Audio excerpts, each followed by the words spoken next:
నమస్తే. ఎన్నో ఆధ్యాత్మిక కార్యక్రమాలు నిరంతరం ఛానల్‌లో ప్రసారం అవుతూనే ఉంటాయి. మీ అందరికీ సుపరిచితులు. బాబాకి సంబంధించి ఎన్నో ఎపిసోడ్స్ గతంలో కూడా చేసున్నాం. ఛానల్‌లో ఉన్నాయి. ప్రతి వీడియోని మొదటి నుంచి చివరి వరకు వాచ్ చేయండి. బాబా యొక్క తత్వం గురించి, బాబా ఎలా నడిపించారు మనల్ని, ఎలా పలికిస్తారు మనల్ని, బాబా భక్తులు ఏ విధంగా ఉండాలి, ఈ విషయాల గురించి ఆల్మోస్ట్ చాలా వరకు మాట్లాడున్నాం. బాబాని నమ్మే ప్రతి ఒక్కరూ ఇలాంటి వీడియోస్ని అందరికీ షేర్ చేస్తారని కోరుకుంటూ ఈరోజు మరిన్ని అంశాలు బాబాకి సంబంధించి మాట్లాడే ప్రయత్నం చేస్తున్నాను. నాతో పాటు ఉన్నారు బిక్కి కృష్ణ గారు. బాబా అనే మాట ఎత్తగానే అసలు నిరంతరంగా అలా మాట్లాడుతూనే ఉంటారు. మేము కట్ చెప్తే తప్ప అసలు ఆగనే ఆగరు బిక్కి కృష్ణ గారు. చాలా చాలా పుస్తకాలు రచించడం, ఎన్నో సేవా కార్యక్రమాల్లో పాల్గొనడం, ఎన్నో ఫౌండేషన్స్ని ఆయన ముందుండి నడిపించడం, ఇలా ఎన్నో కార్యక్రమాలు చేస్తూ కూడా మనకి టైం ఇచ్చి మనతో కార్యక్రమాలు చేయడానికి ముందుకు రావటం అనేది మనం చేసుకున్న అదృష్టంగా భావిస్తూ కార్యక్రమాన్ని మొదలు పెడుతున్నాను. మళ్ళీ చెప్తున్నాను, ఎక్కడ వీడియోని స్కిప్ చేయకుండా చూడండి. మీకు ఏమైనా డౌట్స్ ఉన్నా, బాబాకి సంబంధించి మీరు ఇంకేదైనా మాట్లాడాలి అనుకున్నా కామెంట్ బాక్స్లో తెలియజేయండి. నమస్కారం. నమస్తే మేడం. సాయితత్వం అంటేనే ప్రపంచ శాంతి అన్నారు, సాయితత్వం అంటేనే ప్రేమతత్వం అన్నారు. మరి వీటన్నిటి సమాహారమైనా మీరు రచించిన పుస్తకాలు, గీతాంజలి కానీ, ప్రేమాంజలి కానీ, ఇంకా చాలా పుస్తకాలు రచించడం జరిగింది. ప్రతి దాంట్లో కూడా సాయి గురించే మాట్లాడుతూ ఉంటారు మీరు. మీకు అసలు ఈ ఆలోచన సాయి కల్పించారని నమ్ముతారా, లేదా ఆల్ ఆఫ్ సడన్గా ఒకసారి సాయి గురించి తలుచుకొని రాయడం వలన నేను ఇంకా నా జర్నీ కొనసాగుతుందంటారా? ఏం చెప్తారు మీ మాటల్లో వినాలని? మేడం గారు, ఇప్పుడు మనము ఒక హేతుబద్ధంగా ఆలోచించాలి, తాత్వికంగా ఆలోచించాలి, తార్కికంగా ఆలోచించాలి, లాజిక్గా ఆలోచించాలి. ఆలోచనే ప్రగతికి మూలం, ఆలోచనే అధోగతికి కారణం. శాస్త్ర పరిశీలన దృష్టితో ఆలోచించేవాడు శాస్త్రవేత్త అవుతాడు. అనుభూతితో ఆలోచించేవాడు కవో కళాకారుడో అవుతాడు. స్వార్థంతో ఆలోచించేవాడు వ్యాపారో రాజకీయ నాయకుడు అవుతాడు. పేయి ఆలోచనలు, మీ ఆలోచనలు ఎలాంటివో మీరు అదే అవుతారు అని ఇండియా టుడేలో నేను రివ్యూస్ రాసేవాడిని. అదే ఆ థాట్ నాకు వచ్చింది, ఆ కవిత వచ్చేసింది. వచ్చిన తర్వాత అది అన్నాడని ఎవరినో పెట్టాలి కదా అని అన్నాడో ఫిలాసఫర్ అని పెట్టాను, తత్వవేత్త. ఎందుకంటే నా పేరు నేను పెట్టుకోలేను కదా. అప్పుడు తర్వాత ఎడిటర్ అడిగారు, ఇది ఎవరన్నారు అని అంటే, అది అన్నది నేనే అన్నాను. ఎవరంటే ఏమిటని సత్యమే కదా. కాబట్టి ఇక్కడ ఎందుకు చెప్తున్నానంటే, నా ఆలోచన విధానం అంతా ఇది మారడానికి కానీ దీనికి కానీ నేను రచనలు పుంఖానుపుంఖంగా చేస్తూనే ఉన్నాను. కానీ ఈ సాయి తత్వంలోకి వెళ్ళిన తర్వాత మా గురువు గారు చంద్ర కుమార్ గారు అని చెప్పాను కదా, జస్టిస్ చంద్రకుమార్ గారు, వారు చెప్పే విధానంలో చాలా సత్యం కనిపించింది. వాళ్ళు చెప్పిన తర్వాత అనేక పరిశోధన గ్రంథాలు చేశాను. వాళ్ళు కూడా పెద్ద, ఇప్పుడు ఎకిరాల భరద్వాజ మాస్టర్ గారు, శరత్ బాపూజీ కానీ, చంద్రబాను కానీ, బివి నరసింహస్వామి కానీ, మా గురు కోటేశ్వరరావు కానీ, వీళ్ళంతా కూడా పెద్ద ప్రొఫెసర్స్, పెద్ద ఫిలాసఫర్స్. జీవితాలు అంకితం చేసి పరిశోధన, మళ్ళీ ఆ పరిశోధనలు కూడా నేను చదవాలి కదా. చదివిన తర్వాత నేను రచనలు చేయడం ప్రారంభించాను. ఇక్కడ ఏమిటంటే నాకు అనిపించినది, అపవిత్రులు పవిత్రులు అని రెండు రకాలుగా ఉంటారు రచయితలు అని తెలుసుకున్న జీవితంలో.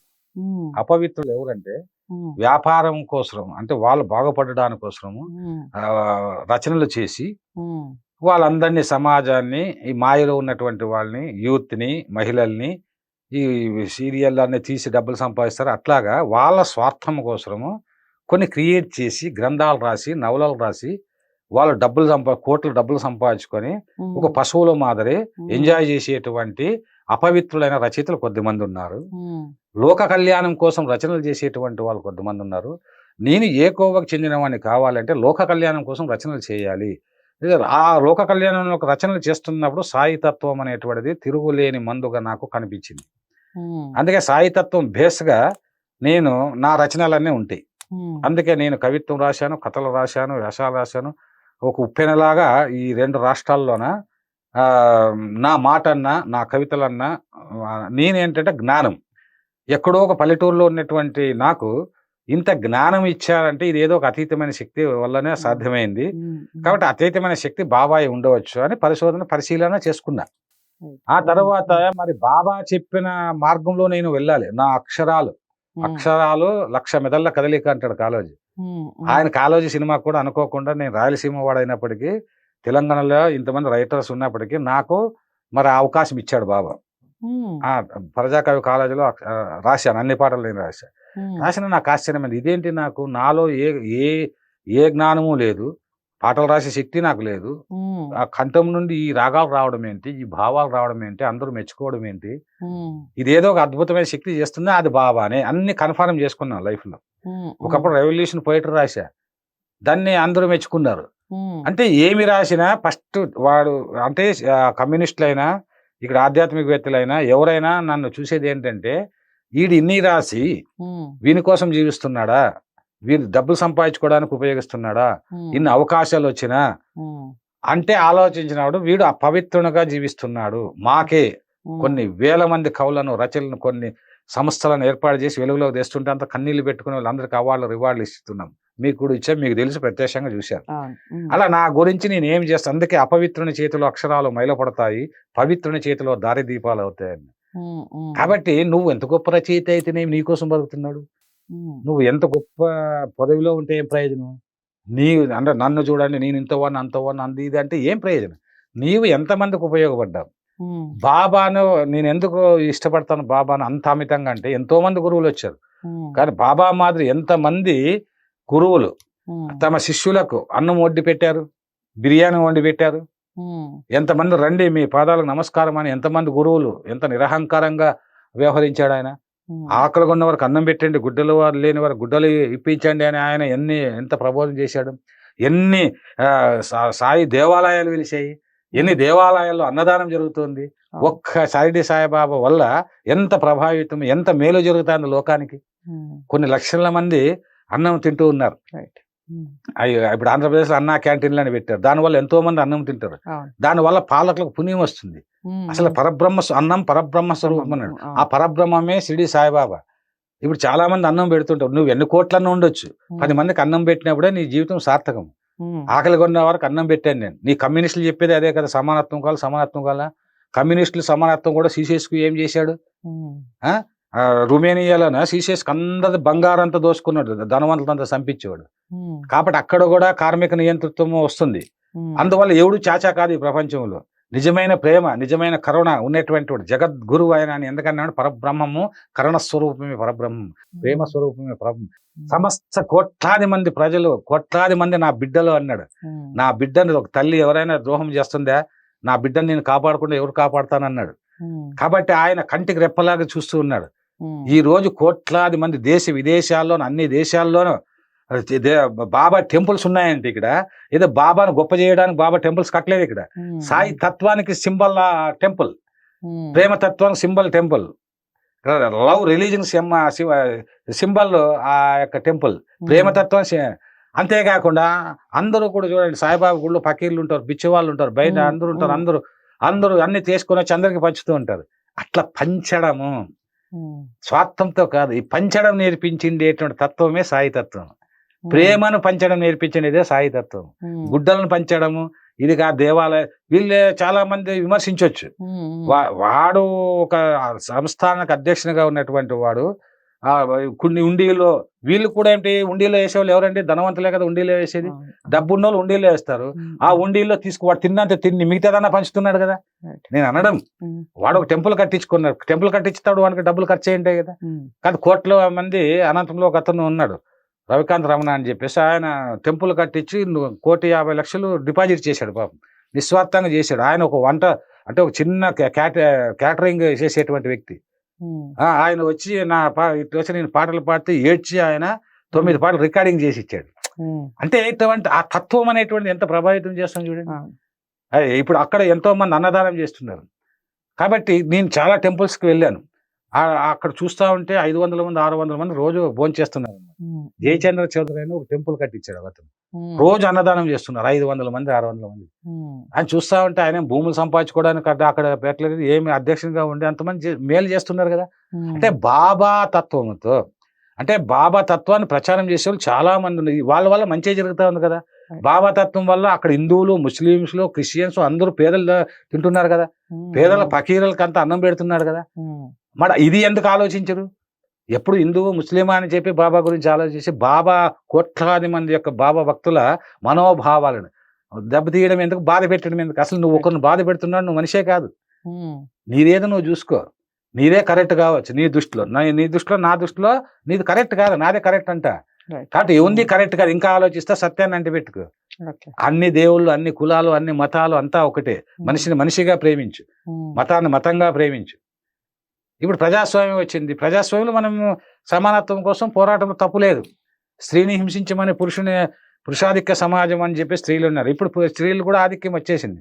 స్త్రీలు పురుషులు హింసించమని చెప్పడం లేదు. బాబా చెప్పింది ఏంటంటే ఒక లింగ భేదమే తప్ప ఒకరినొకరు ప్రేమించుకోండి తప్ప విమర్శించుకోకండి, ఒకరినొకరు హింసించుకోకండి అని చెప్పాడు. ఇటువంటి ఒక అద్భుతమైనటువంటి ఫిలాసఫీ నేను నా రచనల్లో చూపెట్టాను.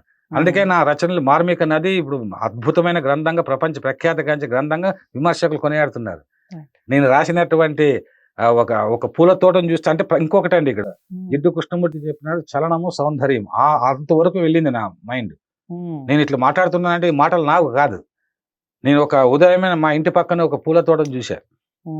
ఏ ప్రాచీన ఋషి అంటే ఇంత అందమైన సృష్టిని చూసి ఏ ప్రాచీన రుచి పక్కున నవ్వాడు, ఇక్కడ ఓ పూల తోట వెలిసింది అని అలా అలవోకగా వచ్చేసింది.